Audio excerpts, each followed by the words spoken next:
This story begins back in 1990, when my parents visited Amsterdam child-free and newly married.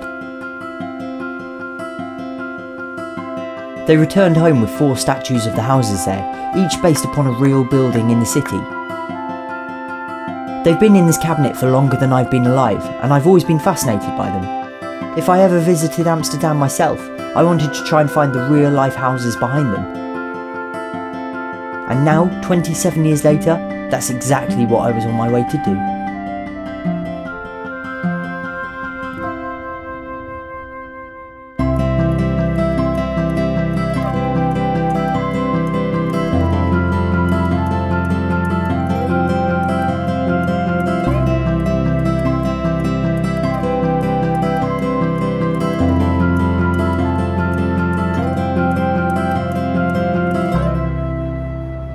There are 900,000 bikes in this city. Each year it's estimated that 100,000 are stolen and another 15,000 pulled from the canals. People cycle everywhere here. There are bike lanes and bike parking everywhere. People even walk their dogs while cycling. And so before we went looking for the first house, we thought we'd rent some bikes and acquaint ourselves with the city. Really see Amsterdam the way the locals do. Except nothing screams tourist quite like the bright green bikes we managed to hire. Seriously, these things were bright. But it was a good way to see some of the attractions and learn our way around, and it was a perfect spring's day on which to do so. So the plan now is to head over and try and find the first house. By way of chapter headings, I've recruited the help of Mika, a native Dutch speaker who kindly recorded the street names and numbers for me. So without further ado, here's house number 1. Keizergracht 716.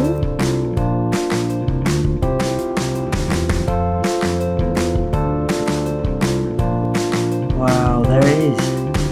It's so weird to finally see it. It was almost identical to the statue. It had the same double height colonial style windows, the same cellar entrance on the side, and it even had the same little ornate window. The only difference I could see was that it was all backwards.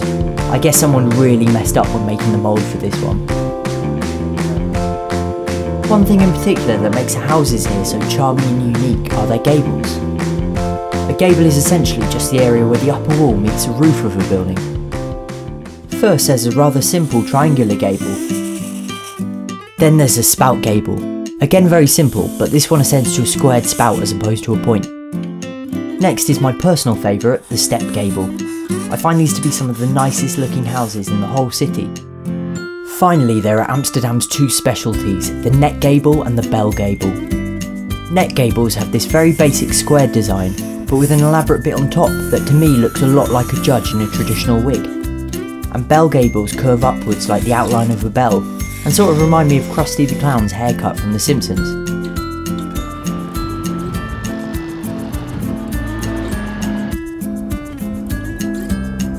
Having seen the first house, we headed straight to the second. There's someone up ahead wearing clogs. I didn't realise anyone actually wore them. That's so cool. And now I think it's one of these houses on the right. Herengracht 81.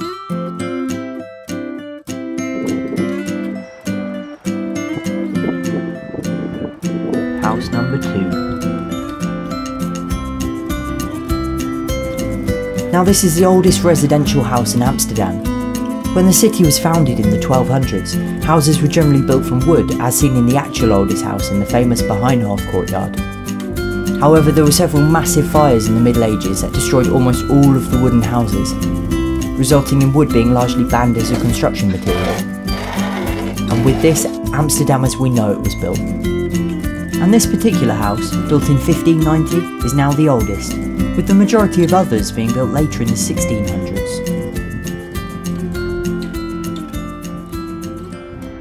One thing you may have noticed about these houses by now is that they all have these hooks protruding from the top on a small beam.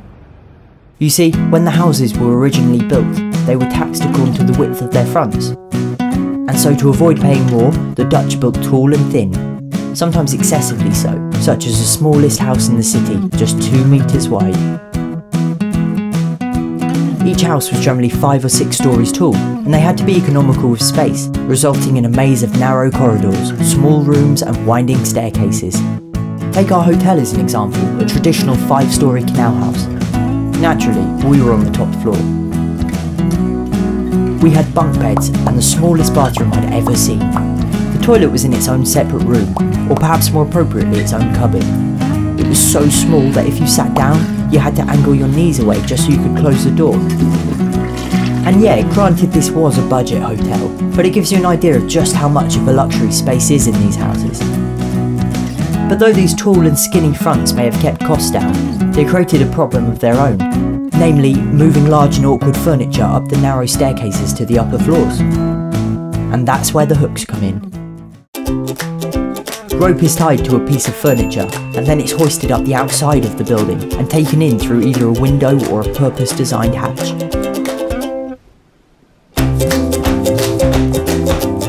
And the crazy thing is that this isn't some archaic, outdated system. It's still in use in Amsterdam today.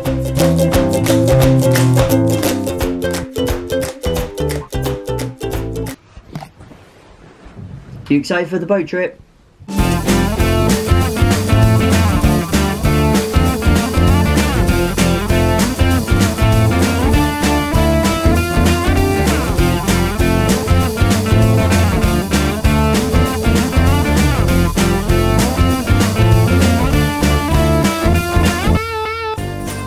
The boat ride was a lot of fun, and we even passed the first house from yesterday, which was pretty cool to see from the water.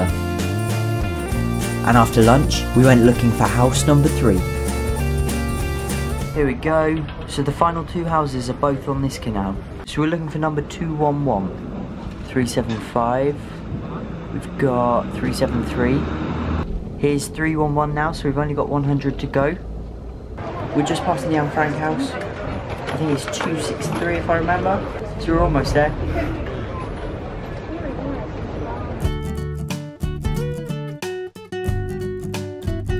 We found it, this is it then, 211. Prinsengracht 211. Jeez, it's just so different. This was definitely the house that changed the most drastically from the statue. It had originally been a warehouse used to store grain and peat, but had since been converted into apartments, as had many of this style of building in the city. And that's not necessarily a bad thing. Yes, the orange shutters are perhaps a little bright, but the building looks refreshed and has been given a new lease of life. The windows have been opened up, some of the brickwork looks new and repaired, and it certainly hasn't lost its charm. It still very much looks like a canal house, with its spout gable and undeniably classic Amsterdam appearance. We made our way back up the canal to the Anne Frank house, where at 1:30 we went inside. I think that when you read it as words on a page, it still just seems so distant and almost story-like, but then when you go and actually walk through the secret passageway and into the real annex, and you see her bedroom with her drawings and photographs on the walls, it's just brought so jarringly to life. And her actual diary was there too, the original red notebook in which she documented her ordeal.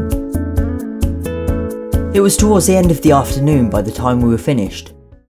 The final house was again on the same canal, but right at the start, numbers 2 to 4. Out of the 4 statues, this was definitely my favourite, a traditional step-gabled corner house. What's more, this house and the canal junction where it sits is one of the most famous postcard views of Amsterdam, found in guidebooks and on souvenirs across the city.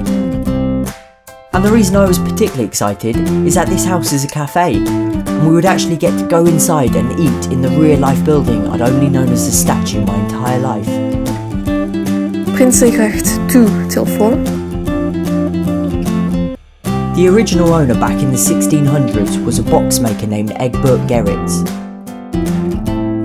He also owned the house directly opposite on the other side of the canal, and this way he was in control of the canal's entire entrance.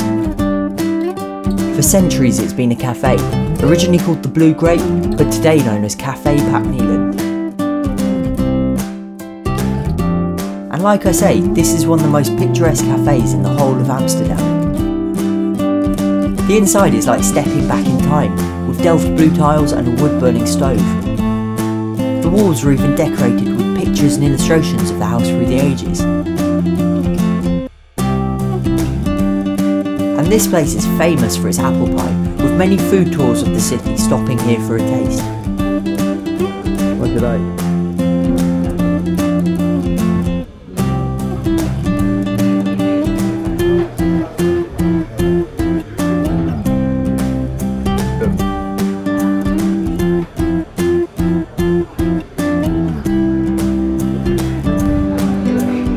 Topping na pie.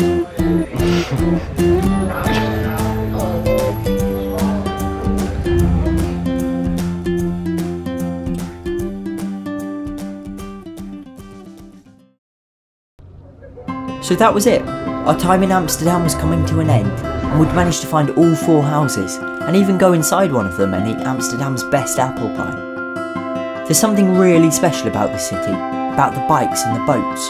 There's a very unique, almost indiscernible feel about it, cosy and homely, like you've grown up here or known it your whole life, and we were sad to be leaving.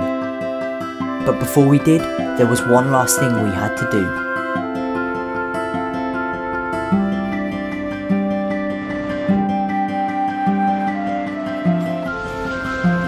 Wrapped up. We bought some statues of our own, a florist, a bike shop, a cafe and a bakery. All traditional canal houses and once again based upon real buildings in the city. Maybe we'll try and find them the next time we're in Amsterdam.